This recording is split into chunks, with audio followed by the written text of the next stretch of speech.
আবারও চুরি এবং হারিয়ে যাওয়া মোবাইল ফোন উদ্ধারে সাফল্য পেল মালদা জেলা পুলিশ। ঠিক সেই রকমই উদ্ধার হওয়া 810টি ফোন উদ্ধার করে প্রকৃত মালিকদের হাতে তুলে দেওয়া হয় জেলা পুলিশের পক্ষ থেকে। এই মর্মে শনিবার মালদা জেলা পুলিশ লাইনে একটি ছোট্ট অনুষ্ঠানের আয়োজন করা হয়েছিল।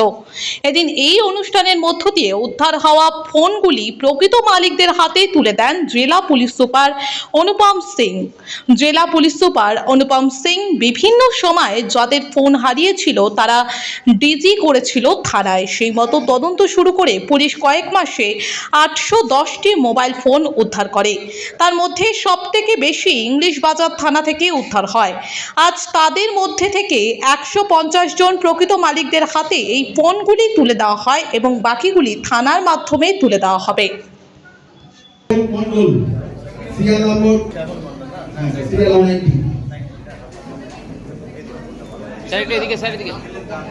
কল্পনা সরকার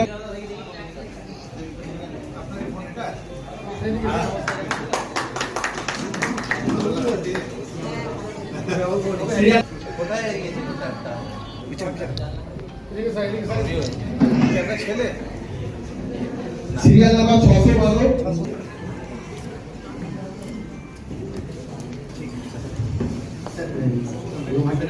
কত মোবাইল রিকভারি হয়েছে এবং কতজনকে ফেরত দিলেন?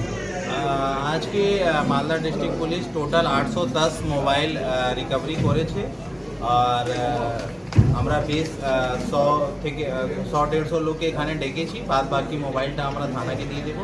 থানা মারফতে যে লোকটা যার মোবাইল ছিল ওটা ওনাদের দিতে পারে। মোবাইল কি চুরি যাওয়া না হারিয়ে যাওয়া? এটা মোবাইল অ্যাকচুয়ালি দুটাই কেসে আছে। ম্যাক্সিমাম লোকটা ওখানে হারিয়ে যাওয়ার জিডি করেছিলেন, তো ম্যাক্সিমাম মোবাইল মিসিং মোবাইল আছে। ওর মধ্যে অবশ্যই কিছু চুরি মোবাইল। স্যার এর মধ্যে কোন থানায় বেশি রিকভারি হয়েছে? सबसे बेसी इंग्लिश बाजार थाना रिकवरी হয়েছে। টোটাল 261 মোবাইল, 810 মধ্যে 261 ইংলিশ বাজার থেকে রিকভারি। স্যার বলছি যে আরেকটা বিষয়, অন্য প্রসঙ্গ